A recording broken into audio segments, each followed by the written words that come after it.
Imam al-Ghazali talks about that in the Marvels of the Heart. And Imam al-Ghazali makes that point. Never take any wrong action lightly.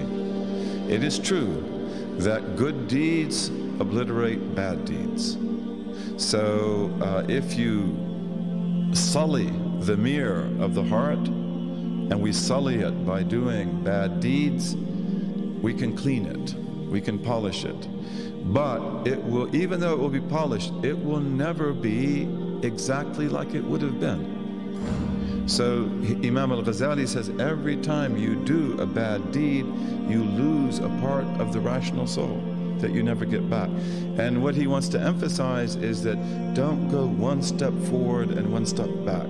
One step forward and one step back. A lot of people do that. They do something wrong, then they do Tawbah. Okay, great.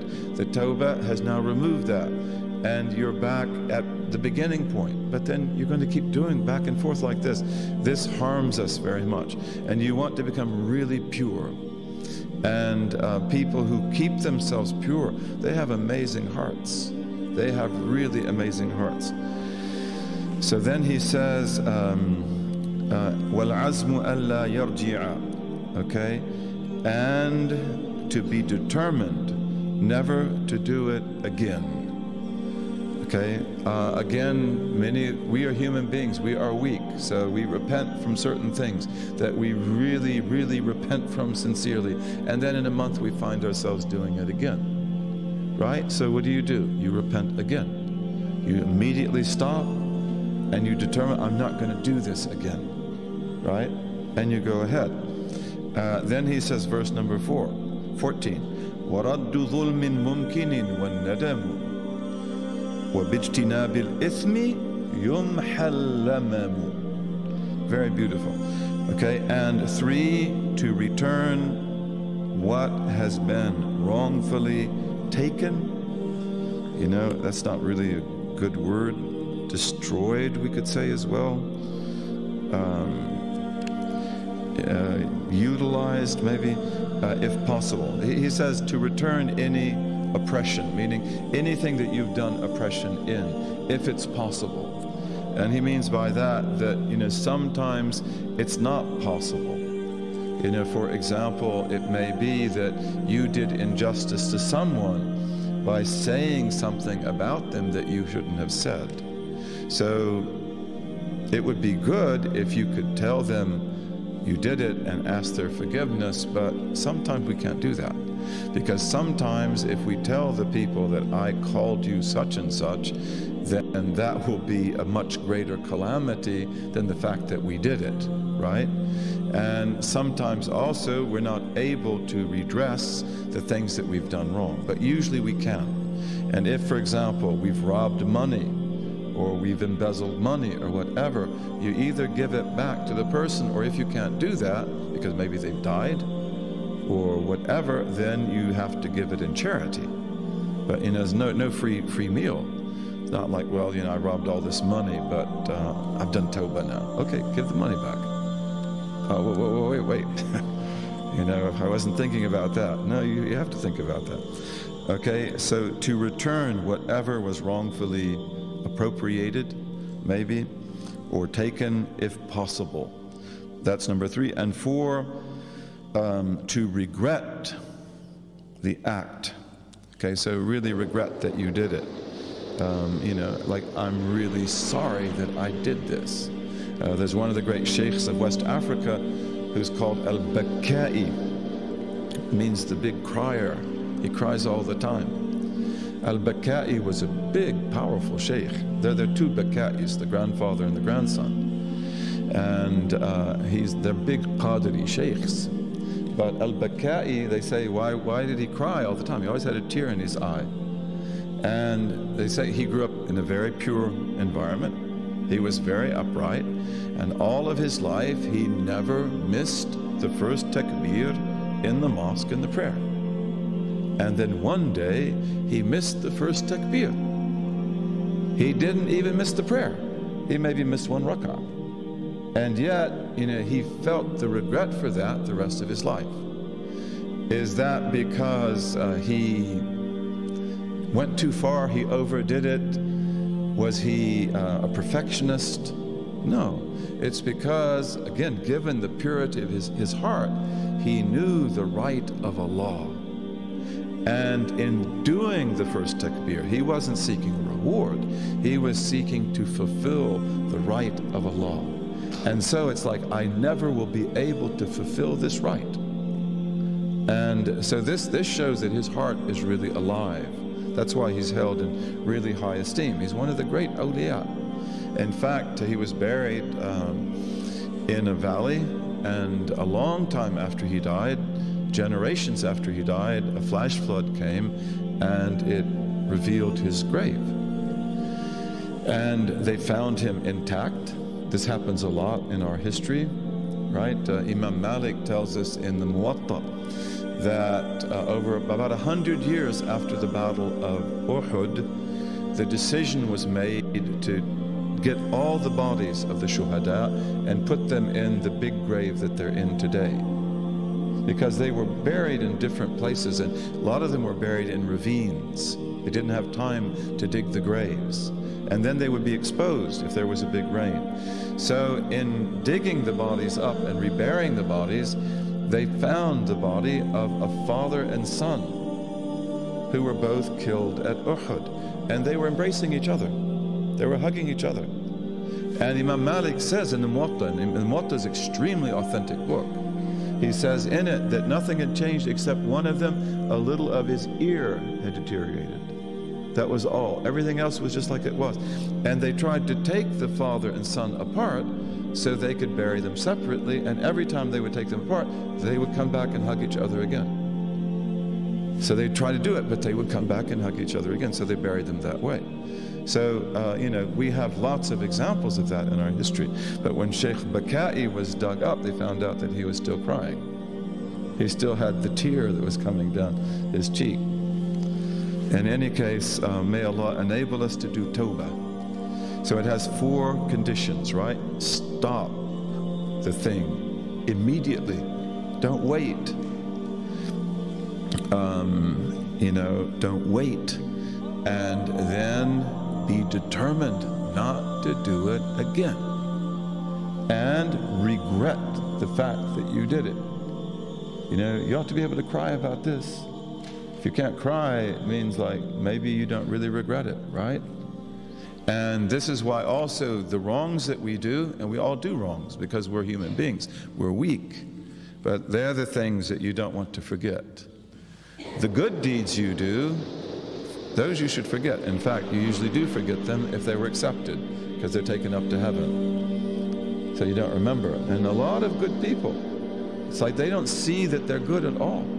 This is a mercy of Allah to them. He takes their deeds up, they don't see them. They're not thinking like, I did this. That's a hypocrite. Okay, so the good deeds, it's very good to forget the good deeds. You don't want to ever see yourself in terms of how good you are, because that will harm you. But in terms of the mistakes we made and the failures we've made and the idiocies of our lives, we don't want to ever forget that, because that keeps us humble. That keeps us humble. And like when you want to define yourself, or I want to define myself, you don't want to ever define yourselves in terms of what the people think about you, that you're so good and so forth. Well, may we be good. But the thing is that you know about yourself things you've said and done that are private. You don't tell anybody that, and you don't forget that, because that's who you are.